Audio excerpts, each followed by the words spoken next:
Welcome back, students. We were discussing about nature of management in earlier videos. Now we will discuss about nature of management as a profession. So let's start. You have understood so far that all forms of organized activity need to be managed. ये हम लोग बहुत अच्छे से समझ गए हैं कि ऑर्गेनाइजेशन की कोई भी एक्टिविटी हो उसको मैनेज करना बहुत ज़रूरी होता है. You would also have observed that organisations look for individuals with specific qualifications and experience to manage them. और ये भी हम ऑब्जर्व कर चुके हैं कि ऑर्गेनाइजेशन में इस तरह के इंडिविजुअल्स को देखा जाता है या ये कहा जाए एम्प्लॉय किया जाता है जो स्पेसिफिक क्वालिफ़िकेशंस और मैनेजमेंट के एक्सपीरियंसेस से भरपूर हो. उनके अंदर मैनेजमेंट की स्पेशल स्किल्स होनी चाहिए, क्वालिफ़िकेशंस होनी चाहिए. It has also been observed that ऐसा भी ऑब्जर्व किया जा चुका है that there has been an increase in the corporate form of business on the one hand. कि एक तरफ कॉरपोरेट फॉर्म बिजनेस के कॉरपोरेट फॉर्म को इंक्रीमेंट दिया जाए, increasing emphasis on managed business concerns, जिससे बिजनेस कंसर्न्स को एम्फेसाइज किया जाए, उसको बढ़ाया जाए. Does this imply that management is a profession. क्या इससे ये साबित हो जाता है कि मैनेजमेंट एक प्रोफेशन है? टू आंसर दिस क्वेश्चन, इस क्वेश्चन का आंसर देने के लिए let us examine the salient features of a profession and see whether management satisfies them. बात करते हैं कि प्रोफेशन के कौन से ऐसे सैलिएंट फीचर्स हैं जो मैनेजमेंट फुलफ़िल करता है. A profession has the following characteristics. Profession की फॉलोइंग कैरेक्टरिस्टिक्स होते हैं. First one is well defined body of knowledge. Profession means well defined body of knowledge, means ज्ञान से पूर्ण, हर तरफ ज्ञान की बातें, मीन्स ज्ञान एक वेल डिफाइंड बॉडी है. All professions are based on a well-defined body of knowledge that can be acquired through instructions. हर एक प्रोफेशन में नॉलेज होना ज़रूरी है जो किसी इंस्ट्रक्शन के थ्रू प्राप्त किए गए हों. Second one is restricted entry. The entry to a profession is restricted. किसी भी प्रोफेशन में एंट्री रिस्ट्रिक्टेड होती है थ्रू एन एग्जामिनेशन और through acquiring an educational degree. या तो उसके अंदर उसका एग्ज़ाम लेकर या फिर किसी एजुकेशनल डिग्री को प्राप्त करने के बाद वो किसी प्रोफेशन में, कोई भी इंडिविजुअल किसी भी प्रोफेशन में जा सकता है. फॉर एग्ज़ाम्पल, जैसे to become a chartered accountant, किसी एक व्यक्ति को चार्टेड अकाउंटेंट अगर बनना है इन इंडिया, भारत में, a candidate has to clear a specified examination conducted by the Institute of Chartered Accountants of India. अगर किसी व्यक्ति को CA बनना है तो उसको इंडिया के institute of chartered accountant of India board की तरफ जो एग्ज़ाम होता है, की तरफ से जो एग्ज़ाम ऑर्गेनाइज किया जाता है उसको क्लियर करना होता है. मीन्स प्रोफेशन में आने के लिए आपके पास कोई एक स्पेसिफिक डिग्री होनी चाहिए या फिर क्वालिफिकेशन होनी चाहिए. And third one is professional association. Means all professions are affiliated to professional association which regulates entry, grants certificates of practice and formulates and enforces a code of conduct. Means सभी professions का किसी professional association से affiliate होना चाहिए जो entry को, grant certificate of practice को और फॉर्मुलेट्स करते हैं, एक किसी कोड में रेगुलेट एंट्री करते हैं. To be able to practise in India, lawyers have to become members of the Bar Council which regulates and control their activities. Bharat में लॉयर्स बनने के लिए सबसे पहले बार काउंसिल का मेंबर बनना चाहिए विच रेगुलेट्स, जो रेगुलेट करते हैं और कंट्रोल करते हैं उनकी एक्टिविटीज़ को. Fourth one is ethical code of conduct. All professions are bound by a code of conduct. सभी एक प्रोफेशन एक कोड ऑफ कंडक्ट के थ्रू बंधे हुए होते हैं which guides the behaviour of its member, जो अपने मेंबर्स को के बिहेवियर को गाइड करती है। ऑल डॉक्टर्स, सभी डॉक्टर, फॉर एग्जाम्पल जैसे उदाहरण के तौर पर, take the oath of ethical practice at the time they enter the profession. वो एथिकल प्रैक्टिस की एक शपथ लेते हैं, प्रतिज्ञा लेते हैं जब वो किसी अपने प्रोफेशन पर आते हैं। प्रोफेशन में जब कोई भी व्यक्ति एंट्री लेता है तो उसको एक शपथ लेनी होती है, एक प्रतिज्ञा करनी होती है कि वो अपने प्रोफेशन में पूरी निष्ठा के साथ काम करेगा। Fifth point is service motive. The basic motive of a profession is to serve their clients interest by rendering dedicated and committed service. Basic motive क्या है किसी भी प्रोफेशन का? कि उनके क्लाइंट्स को पूरी तरह से सेटिस्फाइड किया जाए, क्लाइंट के इंटरेस्ट को उन एम्प्लॉयज़ के डेडिकेटेड और कमिटेड सर्विस के द्वारा सेटिस्फैक्शन मिलनी ज़रूरी है। The task of a lawyer, किसी भी वकील का काम क्या है? Is to ensure that his client gets justice, कि उसके मुवक्किल को इंसाफ मिले। Management does not meet the exact criteria of a profession. Management profession का एग्जैक्ट क्राइटेरिया को फुलफिल नहीं करता है। हाउएवर, जो भी है, it does have some of the features of a profession.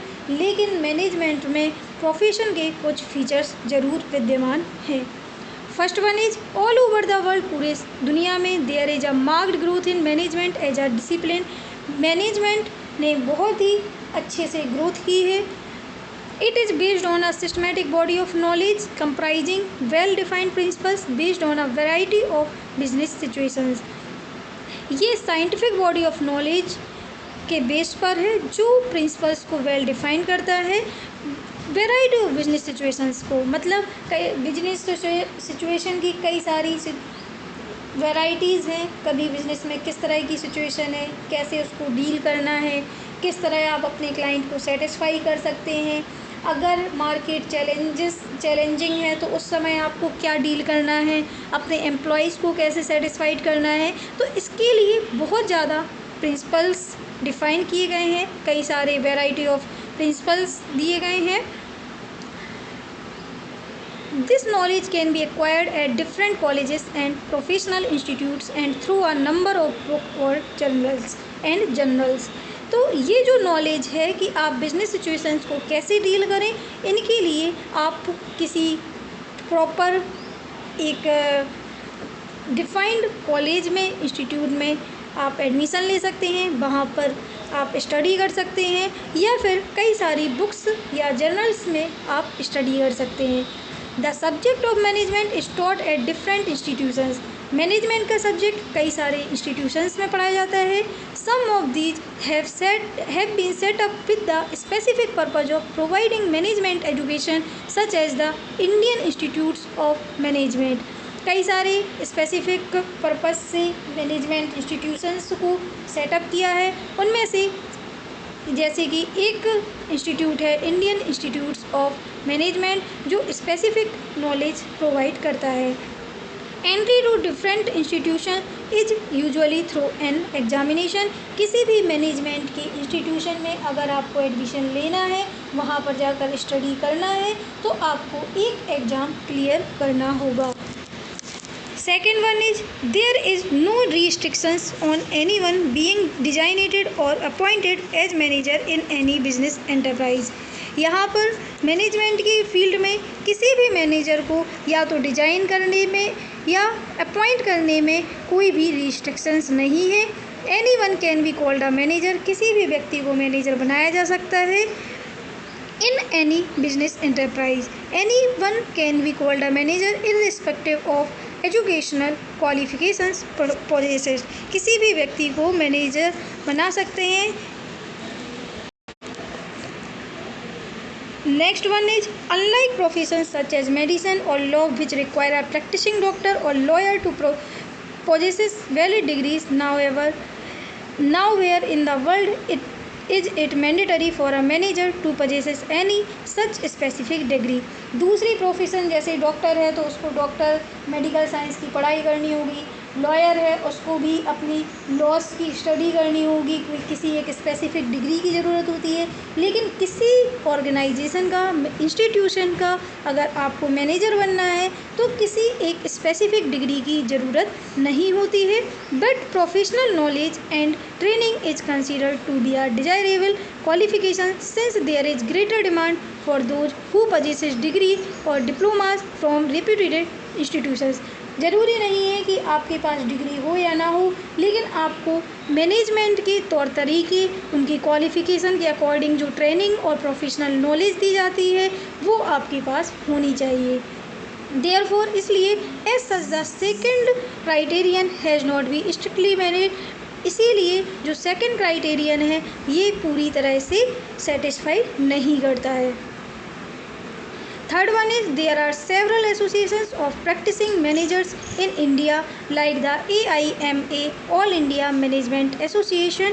कई सारे और एसोसिएशंस हैं जहाँ पर मैनेजर प्रैक्टिस करते हैं, जैसे कि AIMA full form is all India management association that has laid down a code of conduct to regulate the activities of their members। जो अपने मेंबर्स को रेगुलेट करते हैं, उनकी एक्टिविटीज़ को रेगुलेट करते हैं by let down a code of conduct. There is however जो भी है no compulsion for managers, manager के लिए ऐसा कोई कंपल्सन नहीं है to be members of such an association कि आप इस एसोसिएशन के मेंबर बने या ना बने। Nor does it have any statutory banking, और ना ही आपको ऐसी कोई स्टैचूटरी बैकिंग होना ज़रूरी है। Fourth feature is the basic purpose of management is to help the organization achieving its stated goal। Management का मेन पर्पज़ क्या होता है, मुख्य उद्देश्य है ऑर्गेनाइजेशन के प्री डिटरमाइंड गोल को अचीव करना। This may be profit maximisation for a business expertise and service for a hospital. This may be profit maximisation for a business, ये किसी भी बिजनेस एंटरप्राइज या हॉस्पिटल की सर्विस के लिए अवेलेबल होना चाहिए। मैनेजमेंट इज कंपलसरी, चाहे वो बिजनेस एक्सपर्टाइज हो या फिर हॉस्पिटल की सर्विस प्रोवाइड करना हो। हाउएवर जो भी है profit maximisation as the objective of management does not hold true and is fast changing. हमेशा प्रॉफिट को मैक्सिमाइज किया जाए, ये मैनेजमेंट का ऑब्जेक्टिव हमेशा सही नहीं हो सकता और ये टाइम टू टाइम बदलता है। देयरफॉर इसलिए if an organisation has a good management team, अगर किसी ऑर्गेनाइजेशन के पास एक अच्छी टीम होती है, एक अच्छी मैनेजमेंट टीम होती है and is efficient and effective, और साथ ही साथ मैनेजमेंट का जो मेन फीचर है, मेन कैरेक्टरिस्टिक है एफिशिएंट एंड इफ़ेक्टिवनेस, तो अगर ये भी है साथ में, इट ऑटोमेटिकली सर्व सोसाइटी, ये अपने आप ही सोसाइटी को सर्व करती है by providing good quality products at reasonable prices, कि कम से कम लागत पर गुड क्वालिटी प्रोडक्ट्स सोसाइटी को प्रोवाइड करती है। ये एक मैनेजमेंट की विशेषता है, मुख्य विशेषता है। तो इस वीडियो तक हमने 3 पार्ट्स में मैनेजमेंट के नेचर के बारे में जाना, management as an art, management as a science and management as a profession. So in the next video we will discuss about levels of management. Thank you.